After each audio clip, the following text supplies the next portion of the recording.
Instant রাবড়ি বাড়িতেই তৈরি করা যায়। এখানে 1 লিটার দুধ নিয়েছি আমি। দুধটাকে প্রথমে হাই ফ্লেমে ফুটিয়ে নিয়ে গ্যাসটা লোতে করে দিয়েছি। লোতে করে দেবার পরে দেখবেন আস্তে আস্তে ওপরে একটা সরের আস্তরণ পড়তে শুরু করেছে।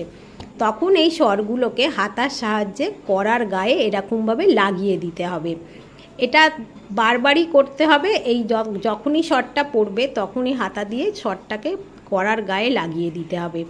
এইভাবে আস্তে আস্তে দেখবেন একটা পুরু মোটা সরের আস্তরণ কড়ার গায়ে তৈরি হয়ে গিয়েছে। তখন হাতা দিয়ে এই সরগুলোকে তুলে নেব। একটা বাটিতে এইভাবে বারবার সর তুলে নিয়ে জমিয়ে নেব। এখন আমি বারবার এইভাবে সরটা তুলে নিচ্ছি, আর যখনই এই সরটা পড়ছে তখনই এইটা কড়ার গায়ে লাগিয়ে নিচ্ছে। এটা কিন্তু ফুল ক্রিমওয়ালা দুধ। তো এখন এইভাবে জমাতে জমাতে দেখবেন একটা ইনস্ট্যান্ট রাবড়ি তৈরি হয়ে গিয়েছে। এটা পছন্দ মতো চিনি দিয়ে